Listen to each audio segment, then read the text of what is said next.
Ada IPO yang cukup menarik nih, kamu nggak coba ikutan? Apa sih sebenarnya yang bikin menarik dari IPO ini? Yuk kita cek. PT Graha Mitra Asia adalah pengembang real estate dan properti di kawasan Bogor. Produknya yang telah berjalan adalah perumahan Greenland Kemang yang berlokasi di Kecamatan Kemang, Bogor, Jawa Barat. Selain itu, perseroan memiliki aset tetap berupa tanah atau bangunan seluas 143.510 meter persegi. Dari segi pendapatan, ini terjadi peningkatan yang sangat signifikan ya. Di 2021 itu pendapatannya sekitar 2 miliar, tapi di 2022 itu meningkat jadi 18,3 miliar.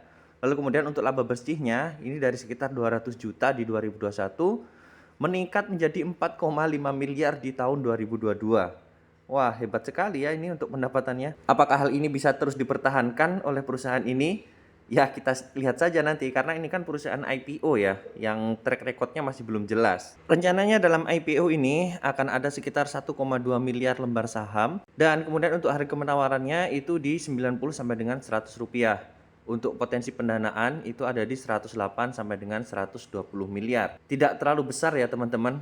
Di angka segini seharusnya satu bandar aja udah cukup untuk bikin ARA berkali-kali. Bagi yang mau ikutan, penawaran awal di 25 Mei sampai dengan 5 Juni 2023. Lalu kemudian untuk penawaran umumnya itu nanti di tanggal 14 sampai dengan 20 Juni 2023. Lalu kemudian untuk tanggal pencatatan atau tanggal listingnya itu nanti di tanggal 22 Juni 2023. Selanjutnya, dalam IPO ini juga akan diterbitkan waran seri 1 sebanyak 1,2 miliar lembar dengan rasio waran 1:1.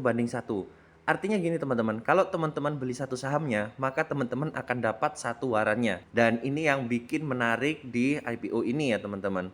Kemudian untuk harga pelaksanaannya itu di 125 dan kemudian tujuan penggunaan dananya ini untuk modal kerja perseroan.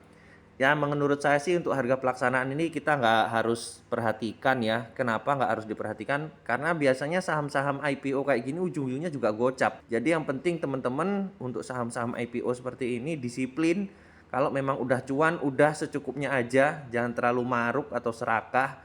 Karena keserakahan itu bisa jadi dari awal semua masalah ya teman-teman. Selanjutnya untuk rencana alokasi dana IPO ini sebesar 22,92%. Ini untuk pembelian tanah dari pihak afiliasi seluas 2.750 meter persegi di Kecamatan Jagakarsa, Jakarta Selatan. Lalu kemudian 46,67% ini untuk pemilihan tanah dari pihak afiliasi lagi seluas 40.288 meter persegi di Kecamatan Kemang, Bogor, dan 30,41% sisanya atau sekitar 3,6 miliar untuk modal kerja. Dari rencana alokasi dana IPO memang tidak ditulis untuk bayar hutang ya, tapi kalau banyak melalui pihak afiliasi seperti ini, ya kalau saya pribadi sih kurang menarik ya. Kenapa sih kok harus melalui pihak afiliasi gitu kan ya? Nah, mungkin kalau teman-teman tahu alasannya kenapa sih perusahaan belinya melalui afiliasi-afiliasi seperti ini, silahkan tulis di kolom komentar. Supaya kita juga tahu sebenarnya apa sih maksud dan tujuan IPO dari RELF ini.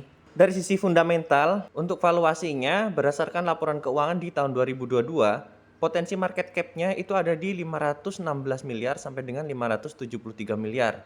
Ini termasuk kecil ya, karena di bawah 1 triliun. Kemudian kalau untuk PBV-nya ini 2,3 kali sampai dengan 2,4 kali. Ini termasuk mahal. Lalu kemudian untuk PE-nya ini 114,9 kali sampai dengan 127,7 kali. Jadi memang valuasinya mahal ya. Seperti yang pernah disinggung oleh Pak LKH, kalau untuk perusahaan-perusahaan IPO itu memang valuasinya selalu mahal-mahal gitu ya teman-teman. Tapi kalau kita tujuannya bukan untuk invest atau tujuannya kita cuma untuk mencari volatilitas di hari pertama atau hari kedua IPO, saya rasa kita nggak terlalu perlu untuk memperhatikan dari sisi valuasinya. Tapi kalau teman-teman yang mau invest dan kemudian udah tahu mengenai pergerakan saham ke depannya, ya itu silahkan karena itu pilihan masing-masing. Kalau saya pribadi mungkin hanya akan mencari volatilitas di hari pertama atau kedua listing. Jadi kalau udah dikasih cuan, ya udah saya akan take profit. Nggak berani kalau terlalu serakah karena seringkali untuk saham IPO kalau kita terlalu serakah itu yang terjadi malah kita boncos ya teman-teman. Underwriter dari IPO RLF ini adalah UOB Kay Hian, di mana teman-teman harusnya sudah tahu gimana cara mainnya UOB Kay Hian.